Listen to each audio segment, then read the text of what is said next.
Welcome to Random History Lessons with James Killian, and today we'll be talking about why the Soviets had the best armor force of World War II. After World War I, the Soviet Union lagged severely behind the rest of the Western world in tank design. The Russians did not use tanks in World War I, nor during the Russian Civil War, so they did not start rapid development of their tank force until 1927.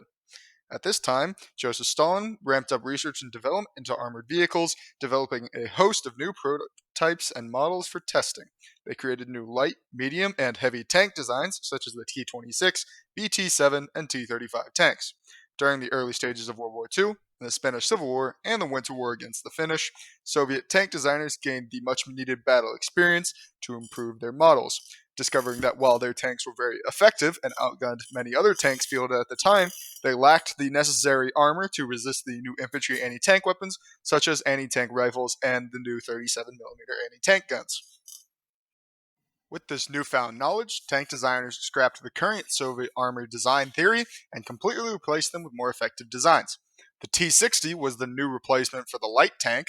The T-34 replaced the BT-7 in the fast medium tank category, and the KV series of tanks replaced the heavy T-35.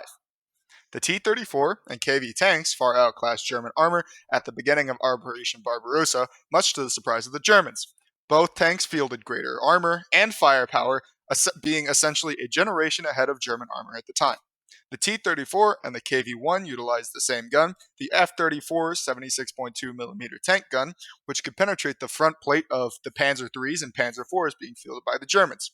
Both the T-34 and the KV-1 also had a heavier armor at more of a grade of slope, and most early generations of Panzers struggled to penetrate this armor. As the war progressed, both sides upgraded their tanks.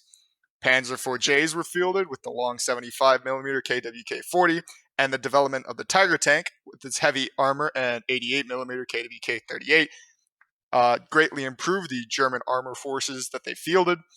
And then the Germans even copied the Soviet T-34 with the production of the Panther, a strong medium tank featuring a long gun, a 75mm, and heavily sloped armor.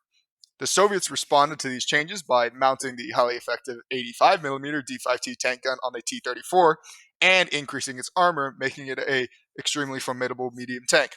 They also drastically improved their heavy tanks with the creation of the IS line, a continuation of the KV series. The IS-2 was one of the most powerful tanks of the war, fielding a 122mm D25T tank gun and 160mm of sloped frontal armor. For comparison, the Tiger, the German heavy tank, had an 88mm gun with 120mm of non-sloped armor, making the IS-2 an incredibly formidable opponent for German tanks. Soviet tanks were not only superior in terms of armor and firepower, but also in terms of production speed, parts replacement, and repairability. A T-34 could be produced with around 4,000 to 5,000 man-hours of labor, while it took the Germans around 50,000 hours to produce the Tiger and Panther tanks. It also took around 10,000 hours to produce Panzer IVs and Panzer IIIs. This led to the Soviets being able to outpace comparable German tank production, meaning that the Soviets produced around 80,000 T-34s, 4,000 KV series tanks, and 4,000 IS series tanks throughout the war, while the Germans only made around 13,000 Panzer IVs, 15,000 Panzer IIIs, 1,500 Tigers, and 6,500 Panthers. Altogether, the Soviets fielded around 120,000 tanks to the 50,000 German tanks. This shows that the Russians made more tanks of higher quality than the Germans did, allowing them to come back and help them win the war.